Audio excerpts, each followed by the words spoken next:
Charlotte et Alessandro et on présente le plan du métro. On a aussi collaboré avec Nina, Mélodie et Alban de l'École internationale de San Francisco.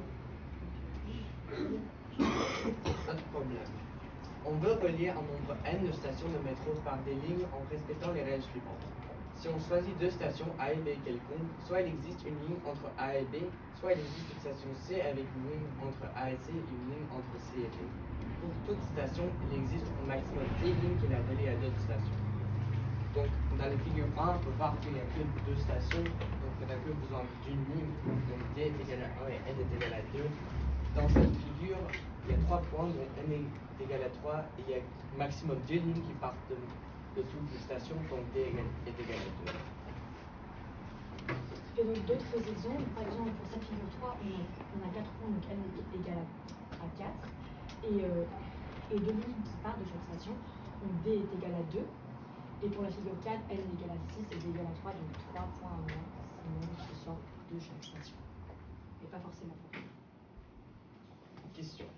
Mathilda, une élève de 6e, a trouvé un plan de métro à n égale 12, station avec D égale 4. Saurez-vous le retrouver? Pour n égale 8 ou n égale 16, quelle valeur de D minimale permet de parvenir à créer un plan de métro respectant les règles? 3. Si D égale 4 ou D égale 5, quelle valeur de n maximale permet de parvenir à créer un plan de métro respectant les règles? 4. Trouvez les relations qui existent entre n et D pour que le plan de métro puisse être créé. Donc, par exemple, Mathilda, une élève de 6e, a trouvé un plan de métro où il y a 12 stations avec D égale 4. Il fallait retrouver ce graphe. Donc on en a trouvé plusieurs, ici 2, plus ou moins artistiques en de dessin. Donc voici, il y a celui-là, vous voyez, il y a 4 stations maximum qui partent de chaque station.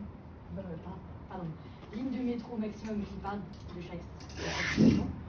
Et on en a fait plusieurs, et en fait on en a trouvé plusieurs, les filles avec qui on a travaillé, elles en ont trouvé un, et les autres filles, et nous, pardon, on en a trouvé d'autres. On les a combinés, on en a trouvé plusieurs. 2. Pour n égale 8 ou n égale 16, quelle valeur de D minimale permet de parvenir à créer un plan de métro respectant les règles? Pour n égale 8, on a plutôt facile pour trouver D égale 3. On a beaucoup de différentes possibilités, comme cela, celui-là, ou un peu sans symétrie. Pour n égale 16, on a essayé beaucoup de faire D égale 4, mais on a trouvé que le maximum pour D égale 4 et n égale 15.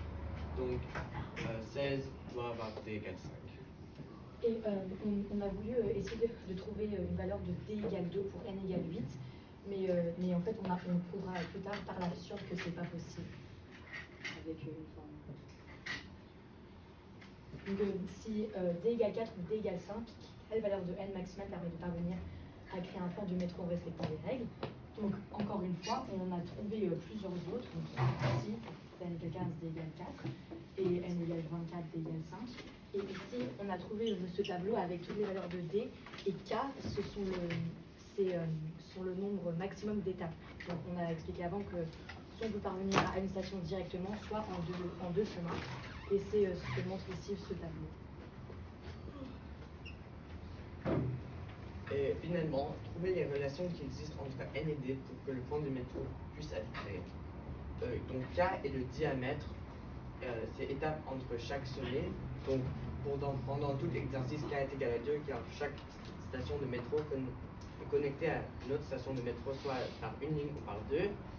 D, représente le degré dans le nombre maximum des lignes qui partent d'une station. Et N, le nombre de sommets. Et la formule est N est égal ou moins de 1 plus D au carré pour que le plan du métro soit possible. Donc N est le plus petit que la formule, et donc ça peut être réduit à cela. En général, N sera strictement inférieur à et par exemple, j'ai dit sur cette slide-là que j'allais prouver par l'absurde. Eh bien, hypothétiquement, si on prend D égale 2 pour n égale 8, on verra que 1 plus D au carré doit être strictement, si c'est plus petit que n, c'est impossible, et donc 1 plus D au carré c'est 5, et c'est plus petit que 8. Donc ce graphe sera impossible à réaliser. Donc notre formule est inspirée du graphe de Moore. Donc ça représente pour tout point, il y a le station 1, et puis il y a le numéro de distance, donc il y aura des liens. Puis à la distance 2, il y aura toujours des fois des liens. Donc on peut mettre d au carré. Donc on retrouve dans les mêmes formules à la fin. ouais, si on veut imaginer, donc il y aura toujours pour chaque point, ça peut représenter aucun point. On a le point 1, puis il relie par des liens à d'autres points, et chacun de ces points peuvent que relier à des autres points. Donc si on a un point qui est donc dans cet exemple d égale 2, on peut que relier à deux autres points, et ces points peuvent que relier à deux autres points. Donc au maximum, pour d égale 2, il y a 1, 2, 3, 4, 5, 6, 7.